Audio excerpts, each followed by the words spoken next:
1. Cold open, the secret hidden in wood that survived 1,000 years along the storm-beaten coast of Scandinavia, where salt fog rolls across the shore like wandering spirits and icy winds carve lines into the very earth. The Vikings built their homes and ships from something deceptively simple: wood. Not hardwood from tropical jungles, not engineered lumber with chemicals and preservatives, just soft northern pine and spruce, the kind of wood that modern builders consider low durability and highly vulnerable to moisture. And yet this is the contradiction that makes historians pause. Much of this Viking timber has survived for 1,000 years or more, buried in wet soil, trapped in oxygen-poor clay, frozen beneath glaciers, or resting under brackish seawater. Meanwhile, modern wooden structures coated in epoxy, varnish, or synthetic sealers often rot apart in a few decades. So the obvious question emerges: what did the Vikings know that we, with all our modern technology, have forgotten? How did they transform fragile wood into a long-lasting material that defies moisture, microbes, and time itself? Stay with me, because once you understand the technique they used, the technique later authorities deliberately discouraged, you will never look at wood, home building, or survival the same way again. This isn't mythology.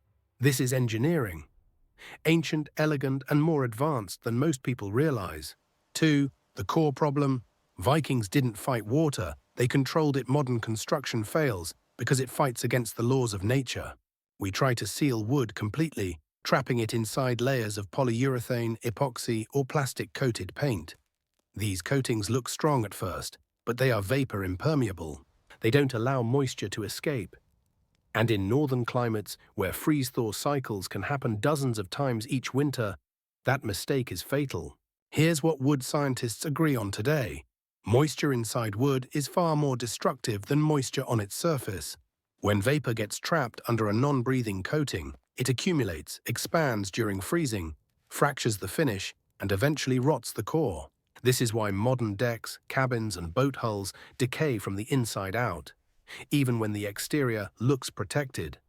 The Vikings, however, observed their environment with ruthless accuracy. They lived in a land where rain and thaw were constants, where humidity remained high even in winter, and where the ground itself breathed moisture. They realized something modern builders often ignore: wood can survive centuries in wet conditions, if moisture is allowed to move naturally. Instead of sealing wood shut, they designed a system that worked with water, not against it. They created a three-part strategy. First, a deeply penetrating layer of pine tar that repelled liquid water and resisted mold. Second, a flexible coat of natural oil, usually unrefined linseed, that polymerized slowly, forming an elastic, vapor-permeable membrane. And finally, a thin, carbonized layer created through gentle fire, charring, that hardened into a moisture-stable shell. This system allowed the wood to breathe, expand, and contract with every season. Moisture could escape as vapor, but liquid water could not easily enter. In other words, the Vikings didn't try to make their wood waterproof. They made it water-intelligent. Modern science has only recently begun to rediscover this truth through studies on vapor diffusion, equilibrium moisture content, and breathable coatings. But the Vikings had solved it a millennium ago. 3. Archaeological proof: the Oseberg ship. 12 centuries under wet clay, the strongest evidence of Viking moisture control surfaced in 1904, when archaeologists excavated the Oseberg ship from a burial mound in Vestfold, Norway. This wasn't preserved in a dry desert or sealed tomb. It had been buried in dense, waterlogged blue clay, a suffocating, damp environment known to destroy most organic materials. And yet the Oseberg ship's wooden hull remained remarkably intact. Not perfect, not pristine, but far more preserved than any modern untreated wood would ever be after even a fraction of that time. When scientists analyzed samples of the hull using gas chromatography and mass spectrometry, techniques that identify chemical residues at a molecular level, they found something extraordinary: traces of pine tar oil soaked deep into the wood grain, signatures of polymerized linseed oil still detectable even after 12 centuries, and subtle signs of surface carbonization, evidence that the outer layers of the wood had once been gently charred before sealing. These chemical fingerprints perfectly match the moisture barrier techniques described in Norse sagas, tool remains, and tar production pits found near Viking settlements. What makes this even more compelling is the nature of blue clay itself. Because it excludes oxygen, fungal decay slows, but moisture remains constant. In such an environment, wood normally collapses structurally. But the Oseberg timbers retained surprising strength, confirming that their preservation was not accidental. It was engineered. The ship became a Rosetta Stone for understanding Viking material science. 1,000 years of moisture exposure had not destroyed the wood, because the Vikings prepared it to survive exactly those conditions. And this isn't an isolated case. The Oseberg ship is only the first proof. More archaeological evidence will reveal just how far this technique extended across the Viking world. 4. Archaeological proof. Gokstad, year 900. Tar, and a lot of tar just a few years after the Oseberg discovery reshaped our understanding of Viking craftsmanship. Another ship emerged from Norway's soil, the Gokstad ship, dated to around the year 900. Unlike Oseberg, whose preservation relied partly on the oxygen-poor blue clay surrounding it, the Gokstad vessel revealed something even more striking: an intentional moisture barrier applied in astonishing quantities. When conservators examined the hull, they found a tar layer so dense and so deeply absorbed that it penetrated 4 to 6 millimeters into the wood grain. For comparison, modern sealers often penetrate less than a single millimeter before forming a brittle surface film. What truly surprised archaeologists was not just the thickness of the tar, but the scale of tar production it implied. Around Viking settlements across Norway and Sweden, researchers uncovered tar pits, large, carefully engineered underground kilns designed to extract pine tar slowly over many hours. These weren't accidental fire pits or small household experiments. They were industrial-level facilities capable of producing hundreds of liters of tar at a time. Such infrastructure indicates that the moisture barrier method wasn't the secret trick of a few master shipwrights. It was a cultural standard. The Vikings mass-produced tar because their survival depended on it, coating ships, homes, tools, and timber frames with the same philosophy of moisture control. Gokstad proves one thing beyond doubt: this was not local knowledge. This was a civilization-wide system. 5. Archaeological proof. Bergen, and Icelandic turf frames. Wood that lives 800 to 1,000 years. If ship burials demonstrate the Viking mastery of moisture on the sea, then the surviving wooden structures of Scandinavia reveal their mastery on land. Nowhere is this clearer than at Bergen, the medieval harbour district of Norway. Beneath its reconstructed buildings lie thousands of wooden foundation posts dating back to the 1100s. These timbers have spent centuries submerged in near-saturated soil, conditions so moist that modern untreated wood would collapse in just a few years. Yet many of the Bergen posts remain structurally sound. Chemical testing confirms the familiar signatures: traces of pine tar, absorbed oils, and mineral deposits consistent with long-term water soaking. The Vikings didn't merely build for decades, they built for centuries, and the evidence is literally in the ground. The same story appears across Iceland. Turf farms constructed as early as the 11th and 12th centuries still contain original wooden frames beneath their grass walls. Iceland is a harsh testing ground with near-constant humidity, fierce winds, and dramatic seasonal swings. Yet these ancient timbers endure. Again, residue analysis reveals tar coatings, oil polymerization patterns, and a preparation method involving extended water soaking, exactly the system seen in Viking ships. Whether on sea or land, in burial or habitation, the pattern is consistent. The Viking moisture barrier wasn't just a shipbuilding trick. It was a universal technology embedded deeply into their architecture, agriculture, and daily survival.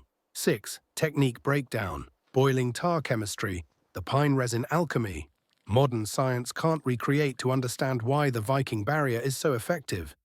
We must look at the tar itself, and here lies a subtle form of ancient chemistry so precise that modern industry still struggles to replicate it.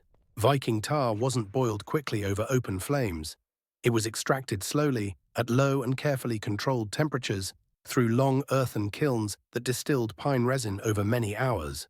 This process produced 3 distinct layers: a thick, glue-like pitch, a heavier viscous tar, and finally a light, almost oily tar vapor that condensed into a thin, highly penetrating liquid. It was this third layer, the light tar, that mattered most for long-term survival. Unlike thick modern sealers that sit on the surface, Viking light tar chased moisture through the wood's microstructure, slipping into every capillary, every hollow fiber, every cellular tube. This phenomenon, known today as capillary penetration, is the same effect that lets ink travel up a paper towel or blood move through microscopic vessels. Wood is full of these microscopic pathways. When tar is heated properly and applied at the right viscosity, it seeps into these channels like a living substance, bonding from within while still allowing vapor to escape. Modern industrial practices fail here because they aim for speed, boiling tar too hot and too fast. High heat carbonizes the resin, thickens the pitch, and destroys the delicate light fraction entirely. Without that light tar, penetration is shallow, and the result becomes a brittle outer shell, not a breathable adaptive barrier. In other words, the Vikings weren't just applying tar, they were engineering it, and they built an entire infrastructure of slow-burning kilns to ensure the correct chemical fractions existed at exactly the right consistency. Their method required patience, observation, and an intuitive understanding of materials that our mass production world rarely values. Yet because of that patience, their wood still stands today. 7. Technique 2. Linseed oil plus wood ash. The alkaline armor against rot, one of the most fascinating elements of Viking wood preservation, wasn't exotic or rare. It came from the simplest byproducts of daily life: wood ash from the hearth and oil pressed from flax seeds. But when these two substances came together, they formed what can only be described as an ancient chemical armor. Wood ash, especially the fine white ash left after burning hardwoods, is rich in potassium carbonate, a naturally alkaline mineral. When mixed with water, it produces a mild caustic solution that fungi and bacteria cannot tolerate. The Vikings understood this intuitively, even if they didn't describe it in chemical terms. Linseed oil, on the other hand, possesses a unique property. It polymerizes slowly in the presence of oxygen, transforming from a thin liquid into a flexible, breathable film over time. This is not a modern discovery. The process has been studied extensively in conservation science, and the polymerization patterns are still detectable in Viking artifacts today. When the alkaline ash was blended with raw linseed oil, the mixture became an antifungal shield that seeped into the grain of the wood and hardened there, creating a pH environment hostile to decay organisms while still allowing vapor to diffuse outward. This is what modern builders now call a breathable sealant, a technology often praised for its ability to stabilize timber without suffocating it.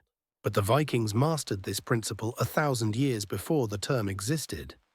Their alkaline armor didn't trap moisture, didn't crack under frost, and didn't peel away like synthetic finishes. Instead, it moved with the wood through every season, a living protective skin forged from nothing more than fire's ashes and the oil of a humble plant. 8. Technique 3. Water soaking and sugar leaching, washing away what feeds the rot. Another critical insight into Viking wood science seems almost too simple to believe. Yet it is supported by modern biochemistry. Fungi do not attack wood because of the wood itself. They attack the sugars and starches trapped inside it. So the Vikings removed them. In winter, when streams ran clear and cold, freshly cut logs were submerged for weeks, sometimes months, allowing flowing water to leach out the soluble sugars. Even today, lumber scientists know that soaking can reduce available nutrients for decay organisms by more than half. By flushing out starches, the Vikings created timber that was biologically uninteresting to fungi. There was simply nothing nutritious left for them to consume. This process also stabilized the wood's internal moisture balance, reducing shrinkage and warping once the timber was brought indoors. Modern experiments show moisture-stabilized wood can deform 70 to 80% less than untreated wood, exactly the kind of dimensional stability needed for longhouses, barns, and ship hulls subjected to violent temperature shifts. This was not accidental soaking during transport, as some early historians once believed. Archaeological evidence from Norse settlements in Iceland and Norway shows dedicated soaking pits near building sites. These were purpose-built structures designed with intent. The Vikings weren't improvising. They were engineering the material at the cellular level, removing the food source of rot before the rot could ever begin. 9. Technique 4. Fire charring. The carbon skin, built to outlast centuries, the final component of the Viking moisture barrier, is perhaps its most visually striking. Before the tar and oil were applied, the Vikings lightly charred the outer layer of their timber. Not a deep burn, not a blackened shell, but a thin, controlled carbon layer similar in spirit to the Japanese Shosugi ban, yet approached with their own northern logic. Under fire, the cellulose on the wood surface breaks down into carbon, which is hydrophobic, insect-resistant, and highly stable against ultraviolet light. It forms a microscopic armor, transforming the wood's exterior into something closer to stone than plant fiber. This carbon skin doesn't crack under frost, it doesn't decay under moisture, it doesn't fade under the sun, and when combined with pine tar or linseed oil coatings afterward, the carbon layer becomes locked into the grain, bonded through heat and resin like a primitive form of composite engineering. Modern architects often describe charred wood as a finish that heals itself, because minor scratches expose deeper carbon rather than vulnerable raw wood. The Vikings exploited this effect long before the world had the language to explain it. The carbon layer was their first shield, the tar their second, the oil their third. Each part worked with the others, forming a multi-stage defense that resisted water in all its forms, liquid, vapor, and ice. The result is timber so resilient that archaeological digs still find charred, tarred Viking wood structurally sound after centuries underground. 10. Technique 5. Moisture-aware joinery. Joints that breathe without iron. One of the most overlooked aspects of Viking timber engineering lies not in coatings, but in the joining of the wood itself. Archaeological studies of Viking longhouses in Norway and Iceland reveal an astonishing consistency. Mortise and tenon joints, dovetail locks, and wooden pegs crafted with millimeter precision. These joints provided structural strength while allowing the timber to expand, contract, and breathe with humidity shifts. Modern conservation engineers have confirmed that wood naturally swells perpendicular to the grain by up to 5% during wet seasons. If joints are rigid or sealed with metal, pressure builds, causing cracks that compromise every protective layer on the surface. The Vikings understood this long before scientific moisture charts existed. Their joinery techniques acted as movable hinges that prevented stress fractures, keeping the tar, oil, and carbon layers intact year after year. And their refusal to use iron wasn't a technological limitation. It was biological insight. Metallurgical analyses of iron nails from later medieval structures show high rates of corrosion due to moisture condensation around the metal. The moment iron enters wood, it creates what researchers call a capillary wet zone, drawing moisture toward the metal like a magnet. From there, fungal rot spreads outward, undermining even the best preserved timber. By using breathable wooden joints, the Vikings avoided every one of these pitfalls. Their structures remained flexible, their coatings remained unbroken, and their walls and ships behaved as unified living systems instead of rigid, failure-prone shells. It was moisture engineering at the architectural level. 11. The science of materials. Why Viking techniques outperform modern polymers. Modern coatings promise protection through total waterproofing. Yet they fail because they violate one of the fundamental laws of hygroscopic materials. Wood always exchanges moisture with its environment. Studies from the Forest Products Laboratory in the United States show that even kiln-dried lumber will reabsorb water vapor until it reaches its equilibrium moisture content. When polymers like epoxy or polyurethane coat the surface, they block both liquid water and vapor movement. This creates what materials scientists call vapor lock, trapping moisture within the wood fibers. As temperatures fluctuate, especially in freezing climates, this trapped vapor expands, exerting radial pressure on the rigid polymer shell. Over time, microcracks form. Once a crack appears, liquid water enters rapidly, but escape is still restricted. The result is an accelerated cycle of collapse, interior rot, delamination, and catastrophic failure. This is why many epoxy-coated wooden decks and boat hulls last only 10 to 20 years before requiring full replacement. The Viking system avoids this problem entirely by embracing permeability. Pine tar repels liquid water due to its hydrophobic phenolic compounds. Linseed oil forms polymer chains that remain flexible even in sub-zero temperatures.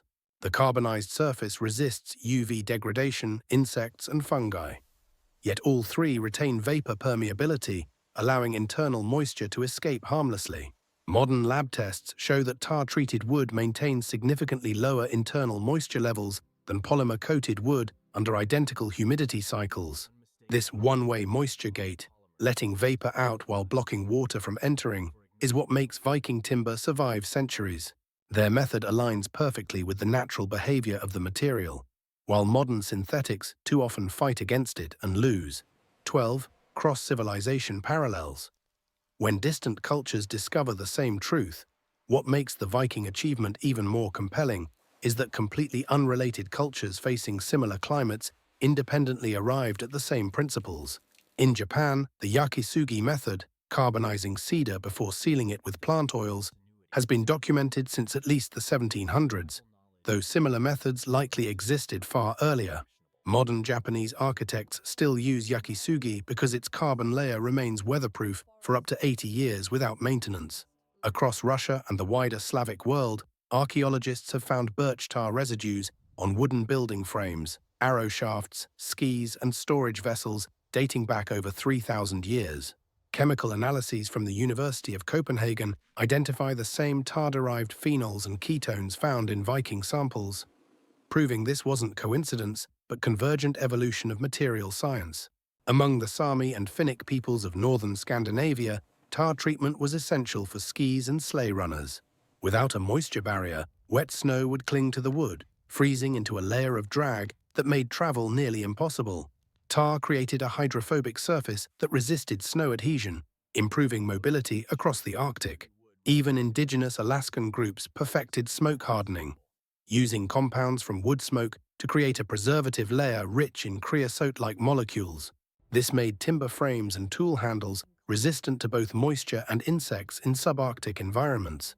When cultures separated by oceans, languages, and millennia all developed the same idea, that wood must be protected by a breathable, flexible carbon oil tar matrix, it reveals a universal rule about survival in cold, wet climates. The Vikings weren't an exception.